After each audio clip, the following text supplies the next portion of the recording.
پتہ ہے کچھ دعائیں ایسی ہوتی ہیں جو بہت بڑی ہوتی ہیں، اور بڑی دعائیں بہت انتظار کے بعد قبول ہوتی ہیں، کیونکہ اللہ وہ دعا سننے کے بعد سب دیکھتا ہے کہ جو دعا تم مانگ رہے ہو اسے پانے کے لیے کتنی کوشش کرتے ہو، کتنی محنت کرتے ہو۔ جس چیز کو تم جتنا چاہو گے اللہ اسی طرح وہ چیز تمہیں دے گا۔ وہ کہتے ہیں نا کہ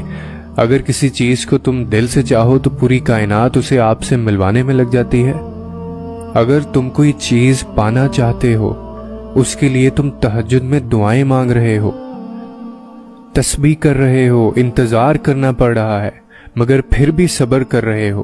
اپنی چاہت ملنا ناممکن لگ رہا ہے تمہیں، لیکن جب اللہ کو سوچتے ہو تو ممکن پہ یقین ہونے لگتا ہے، تب اللہ پاک معجزے کرتے ہیں۔ کچھ دعاؤں کو تمہارا بنانے سے پہلے بس اللہ تعالیٰ